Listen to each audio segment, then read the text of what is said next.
Good morning friends. भारतीय राजनीतिक चिंतन में अग्रणी स्थान रखते हैं लोकमान्य तिलक। तिलक के जीवन परिचय के बाद अब मैं तिलक के राजनीतिक चिंतन पर बात करने जा रहा हूँ।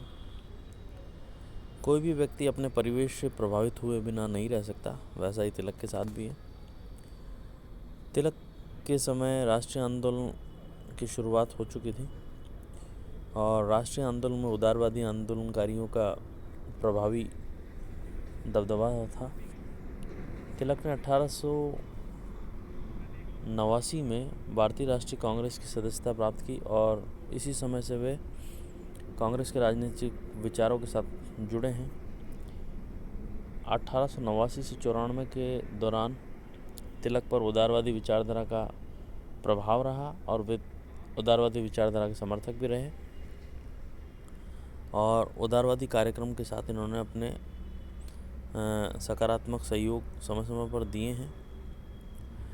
लेकिन धीरे धीरे जैसा कि इन्होंने अपने अवलोकन और अनुभव से महसूस किया कि ब्रिटिश सरकार भारत के प्रति कोई संवेदनशीलता और कर्तव्य की भावना नहीं रखती है, उसका मकसद सिर्फ अपने स्वार्थों को फलीभूत करना है।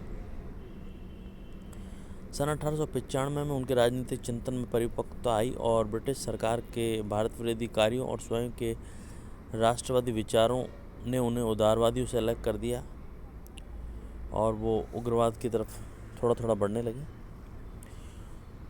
अब उनके राजनीतिक चिंतन की कुछ मुख्य बातें हैं, वो निम्नानुसार हैं। पहले तो हम तिलक के राष्ट्रवाद पर बात करने जा रहे हैं। तिलक का राष्ट्रवाद अंशतः पुनरुत्थानवादी राष्ट्रवाद है।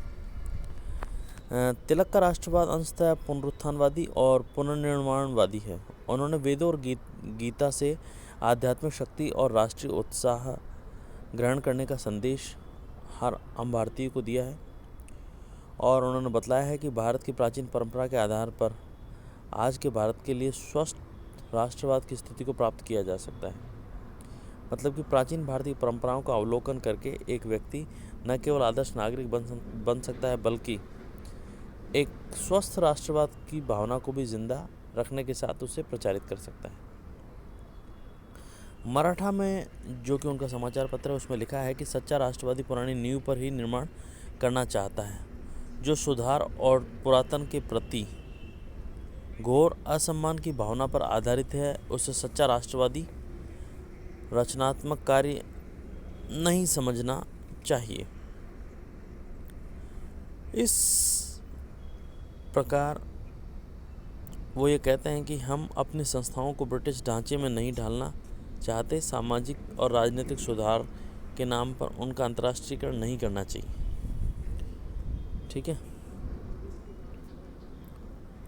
तिलक ने भारतीयों में ये भावना उत्पन्न करने का अथक प्रयास किया कि गीता और वेदों के महान संदेशों से नई शक्ति और नई चेतना को स्वीकार करना चाहिए, ग्रहण करना चाहिए, बढ़ाना चाहिए।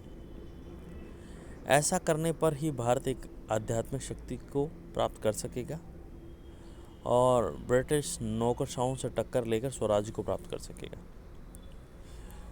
सुधारों के नाम पर प्राचीनता का अनादर करना राष्ट्रीयता का पतन है। यदि भारत में सच्ची राष्ट्रीयता का प्रसार करना है तो इसके लिए आवश्यक है प्राचीन संस्कृति का पुनर्जागरण किया जाए, सुधार किया जाए। तिलक की मान्यता थी कि राष्ट्रवाद एक आध्यात्मिक और मनोवैज्ञानिक धारणा है। उनका कहना था कि प्राचीन काल में आदिम जातियों के मन में अपने कबीले के प्रति जो भक्ति भावना विद्यमान थी, उसी का आधुनिक नाम आज राष्ट्रवाद है। इस राष्ट्रवाद का संबंध तीव्र संवेगों और अनुभूतियों से होता है। प्राचीन काल में जो आत्मिक प्रभाव और लगाव एक क्षेत्र विशेष तक सीमित था, अब वह राष्ट्रवाद के अंतर्गत संपूर्ण राष्ट्र में व्याप्त हो गया, जिसके परिणाम स्वरूप आज राष्ट्रवाद की भावना किसी क्षेत्र विशेष के प्रति नहीं अपितु समूचे राष्ट्र के प्रति अनुभव की जाती है। तिलक की मान्यता थी कि जो राष्ट्रवाद राष्ट्रीय एकता पर आधारित होता है वही सच्चा और स्वस्थ राष्ट्रवाद है। तिलक का मत था कि विभिन्न विचारधाराओं, जातीय भेदों, अस्वस्थ मतांतरों आदि के परिणामस्वरूप देश में राष्ट्रीयता की भावना उस तीव्र गति से नहीं पनप रही जिस तीव्र गति से वह समान भाषा, समान धर्म, समान संस्कृति वाले देशों में पनप सकती है।